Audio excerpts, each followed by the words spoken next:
بسم الله. قال الإمام البخاري رحمه الله تعالى: حدثنا عبدة بن عبد الله قال حدثنا حسين الجعفي قال حدثنا زائدة عن بيان بن بشر عن قيس بن أبي حازم عن جرير قال: خرج النبي صلى الله عليه وسلم ليلة البدر فقال: إنكم سترون ربكم يوم القيامة كما ترون هذا لا تضامون في رؤيته. عندك يا حذيفة جرير هنا ما اسمه ومحله؟ جرير بن عبد الله وهو صحابي. نسبته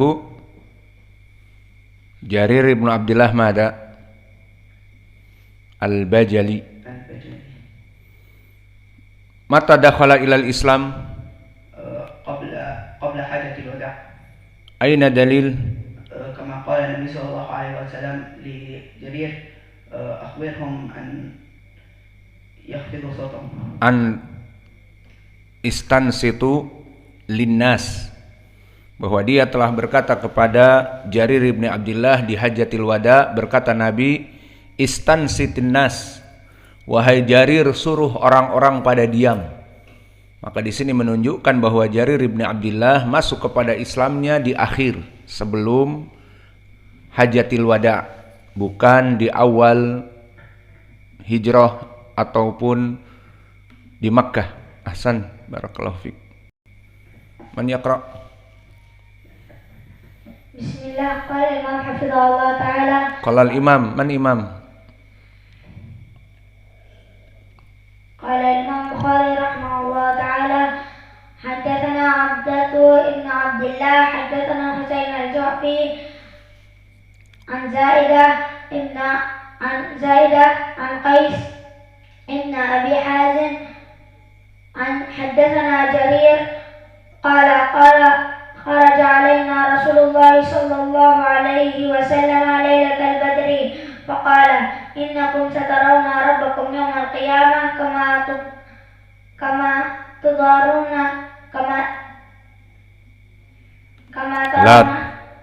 ترون هذا لا تضارون في رؤيته. متفق عليه. Tudomuna atau tudaruna? تضارون. Tudomuna. Qira'at Talhah. Wain Abdurrahman? Sakit.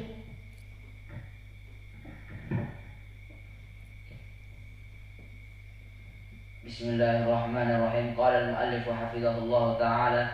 Qala al-imam al-Bukhari rahimahullah ta'ala: Haddatsana Abdah bin Abdullah, haddatsana Husain al-Ju'fi, haddatsana an Zaidah, haddatsana Bain bin Bishr an Qais bin Abi Hazim, haddatsana Jarir qala: kharaja alaina Rasulullah sallallahu alaihi wasallam lailatal badr faqala: innakum satarawna rabbakum yawmal qiyamah kama tarawna hadha la tudamuna fi ru'yatihi. Indak. Anta qulta qala al-muallif hafizahullah, siapa penulis kitab? Al-Ustaz Sa'id. Bismillah. Al-Bandili hafizahullah ta'ala. Seperti itu keadaannya. Kembali kepada permasalahan. Di sini pun di saat ahlu sunnah mengatakan, wah ini kama tarawna hada, kamu akan melihat Allah seperti melihat rembulan. Ini lebih parah lagi. Kenapa? Disamakan wajah Allah dengan rembulan. Kan tadi di hadis disebutkan, innakum satarawna rabbakum yaumal qiyamah kama tarawna hada. Kalian akan melihat wajah Allah itu seperti melihat wajah rembulan. Udah parah hadis ini udah. Wahabi. Menyifatkan Allah dengan rembulan makhluk seperti itu disifatkan dengan wajah Allah.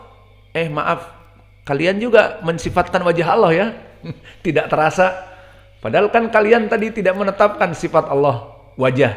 Nah sekarang untuk membela ucapan yang mungkar ini kalian menyebutkan sifat wajah untuk Allah. Alhasil kita katakan di sini penyepertian bukan zat dengan zat. Maknanya zat wajah Allah dengan zat dari rembulan. Jelas tidak bisa dan tidak sama. Jelas beda, bagaikan embe dan kuda. Seperti itu bahasa Indonesianya, bahasa Sundanya. Jelas beda antara embe dan kuda. Maknanya antara kambing dengan kuda beda. Itulah perbedaan antara melihat Allah dengan rembulan beda. Dan tidak boleh kita mengatakan Allah wajahnya seperti rembulan, karena dilarang oleh ucapan Allah, laisa kamitslihi syai'. Allah itu tidak sama dengan makhluknya. Dan Allah berfirman, fala tadribu lillahil amsal. Tidak boleh menyepertikan Allah dengan makhluk-makhluknya. Dan juga di akhir surat Al-Ikhlas, walam yakun lahu kuf'an ahad. Walam yakun lahu kufu'an ahad. Walam yakun lahu kufuan ahad. Nah, yang terakhir qiraah Hafs an Asim. Yang kedua kufu'an ahad qiraah Warsh. Yang pertama kuf'an ahad qiraah Abu Amr. Maka maknanya kuf'an ahad, kufu'an ahad, kufuan ahad, Allah itu nothing compares. Allah itu tidak ada bandingannya dengan makhluknya. Sehingga penyepertian Allah seperti wajahnya seperti rembulan jelas haram. Nah, kita mengambil ucapan Nabi berarti haram kalau diartikan seperti itu. Naam. Lalu bagaimana diartikannya? Kalian akan melihat Allah bukan dat Allah seperti rembulan, tetapi kaifiyah, bagaimana caranya, sifatnya. Melihat Allah itu seperti melihat rembulan. Itu maknanya. Karena di sini Allah berada dalam keadaan di atas makhluknya. Sehingga melihat Allah itu dalam keadaan kaum muslimin pada saat itu, kaifiyahnya melihat wajah Allah. Bagaimana Allah itu di atas, tidak sejajar dengan mereka. Maka oleh sebab itu, lafaz yang setelahnya la tudamuna fi ru'yatihi, ini jawabannya. Maknanya kalian tidak akan berdesak-desakan dan tidak akan saling menghalangi melihat objek yang di depan kalian. Kenapa? Karena Allah di atas seperti rembulan. Maka di saat bulan purnama, kita misalnya malam bulan purnama keluar melihat bulan purnama misalnya setelah sholat Isya, maka kita melihat dengan leluasa. Orang di Darmasraya dan orang di Medan pun akan melihatnya tanpa berdesak-desakan. Dan orang yang di Jakarta pun, dan bahkan orang yang ada di Saudiyah dan orang yang ada di benua Eropa seperti London ataupun di Berlin ataupun di Amerika di Kansas ataupun di Chicago dan di Bandung di Chicago. Ada Chicago, ada Chicago. Maka semuanya melihat Allah tanpa berkesusahan, tanpa berkerumun. Karena Allah posisinya berada di atas, seperti tadi, rembulan yang di atas kalian. Maka permisalan Allah dengan rembulan bukan zat Allah sama dengan zat rembulan, tetapi cara melihat Allah seperti cara kalian melihat rembulan tanpa berdesak-desakan. Maka ini lafaz yang sangat penting. Fala tudamuna fi ru'yatihi. Disinilah yang menjadi pendalilan bagi kita bahwa melihat Allah itu tidak dalam keadaan berkesusahan, karena objeknya di atas. Seperti antum jika melihat objek yang ada di depan, seperti antum misalnya dalam keadaan safar kemudian terjadi kecelakaan, maka mobil-mobil semua berhenti, kecelakaannya baru di depan kalian dan orang langsung berkerumun. Maka objek yang ada di depan kalian, in front of, di depan, maka kalian tidak bisa melihat kecelakaan apa. Itu ada motor nabrak truk, mencium truk, maka motornya hancur dan truknya tidak hancur, terkena bempernya saja. Mana? Ya tidak terlihat karena objek berada di depan kita. Tapi kalau objek itu berada di atas, si motornya itu melayang misalnya, baru kita terlihat. Dan begitulah Allah Jalla wa'ala. Di sini Allah posisinya di atas seperti rembulan, maka semua orang di hari kiamat melihat Allah, la tudamuna fi ru'yatihi. Maka ucapan la tudamuna fi ru'yatihi di sini menjadi penjelas bagi kita. Kita melihat Allah tanpa susah payah berdesak-desakan karena Allah di atas kita. Maka makna dari la tudamuna fi ru'yatihi ini riwayat yang kita sebutkan di hadis ini.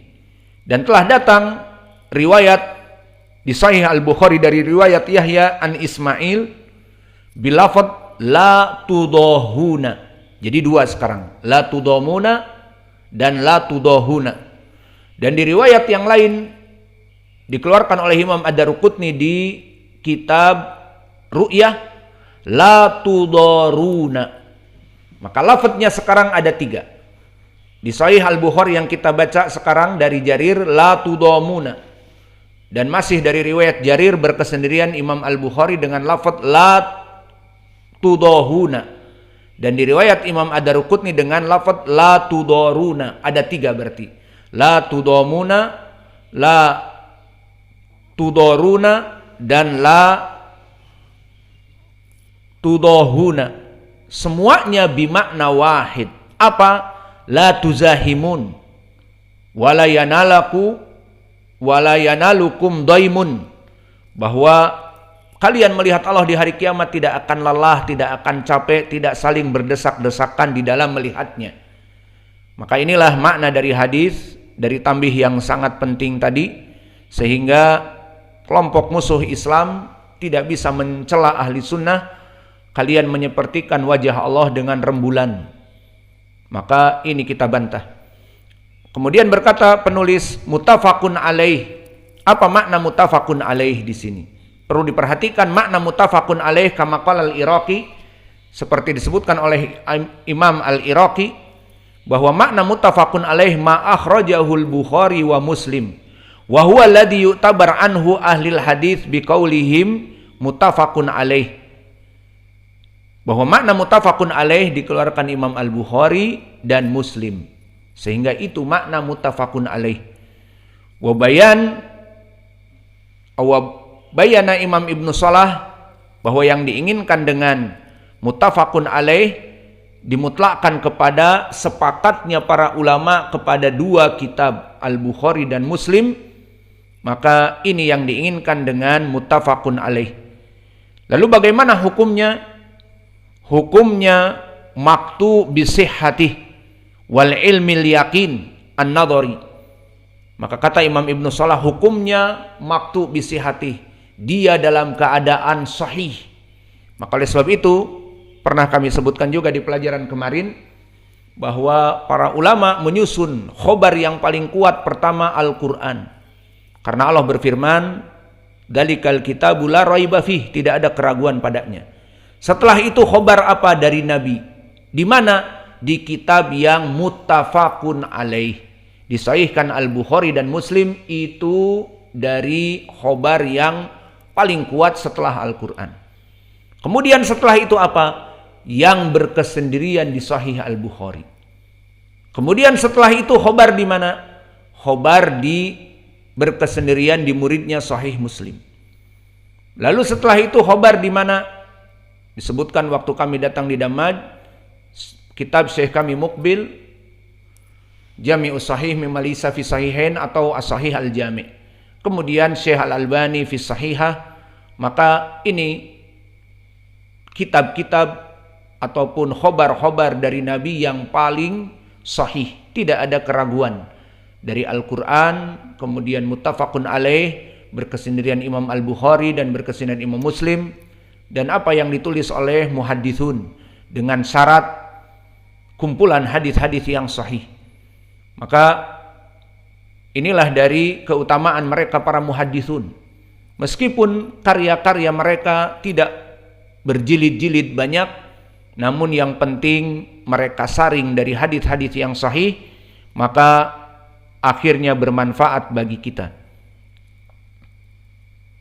Maka hadis ini hadis yang diriwayatkan oleh Imam Jarir ibn Abdullah, muttafaqun alaih, dan dengan ini selesailah makna dari muttafaqun alaih, dikeluarkan oleh Imam Al-Bukhari dan juga Imam Muslim.